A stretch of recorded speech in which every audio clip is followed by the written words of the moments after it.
काय मग मंडळी, कोण कोण असे आहेत ज्यांना जेवणाच्या वेळेला कांदा हा प्रत्येक घासाला लागतो आणि बाकी जण माझ्या नवऱ्यासारखी ज्यांना लोणचं हे ताटाला पाहिजेलच असतं. तर आज आपण असंच दोघांचं कॉम्बिनेशन एकत्र करून इन्स्टंट चटपटीत चटकदार कांद्याचं लोणचं बनवणार आहोत, जे तुमची तोंडाची चव तर वाढवेलच, त्यासोबत ताटाची शोभा देखील. 5 ते 10 मिनिटाच्या आत तयार होणारं चवीला अप्रतिम आणि भन्नाट असं चटपटीत कांद्याचं लोणचं पटकन बनवायला घेऊया. इथं मी मीडियम साईजचे 4 कांदे घेतलेले आहेत. कांद्यांचं मागचं आणि पुढचा शेंडा कट करून घेते आणि मधोमध कट देऊन वरची साल काढून घ्यायची. याच पद्धतीने सर्व कांद्यांना कट करून वरची साल काढून छान साफ करून घेतले. सर्व कांदे साफ करून झालेत. आता मी बारीक स्लाइस मध्ये कांद्यांना कट करून घेते. इथं आपल्याला जास्त मोठे करायचे नाही, कट अगदी पातळ करायचे, म्हणजे पटकन आपलं लोणचं मुरेल आणि त्याचा लवकर आस्वाद घेता येईल.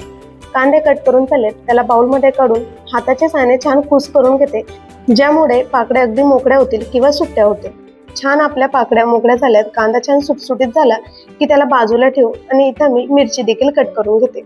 मी इथं 2 ते 3 हिरवी मिरचींचा वापर करते. मिरचीचं टाकणं अगदी ऑप्शनल आहे, तुम्हाला आवडत असेल तर टाका, नसेल टाकलं तरी देखील चालेल. मिरची टाकल्यामुळे काय ना, आपल्याला कांद्याच्या लोणच्यासोबत मिरचीचा देखील आस्वाद घेता येईल. मिरची इथं टाकून घेतलेल्या आहेत. आता मी एक छोटासा मसाला तयार करते. गॅसवरती पॅन ठेवून त्यामध्ये 1.5 चमचा बडीशोप, अर्धा चमचा मेथी सुरुवातीला 3 ते 4 सेकंद परतवून घ्यायचे. परतवून झालं की लगेचच त्यात अर्धा चमचा जिरे आणि 4 ते 5 काळी मिरी ऍड करून पुन्हा आपल्याला खमंग होईपर्यंत भाजून घ्यायचं, जोपर्यंत त्याचा सुगंध येत नाही. सुगंध यायला लागला की लगेच आपण त्याला बाजूला ठेवू, थंड व्हायला, तोपर्यंत एक तडका तयार करून घेऊ. इथे मी तडका पॅन मध्ये 4 ते 5 चमचे तेल घातलंय. तेलाचा वापर थोडं जास्तच करा.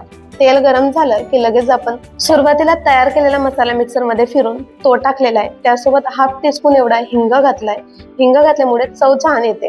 त्यासोबत इथं मी 1 चमचा लाल मिरची पावडर, अर्धी चमची हळद आणि चवीपुरता मीठ घातलंय.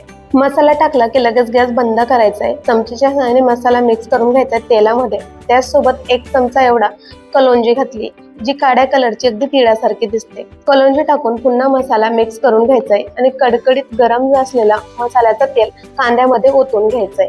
छान चमचीच्या सहाय्याने मिक्स करायचंय. सुरुवातीला तेल गरम असल्यामुळे मसाला आणि कांदा छान मिक्स करून झालं की लगेच मी त्यात अर्धा लिंबूचा रस घालते.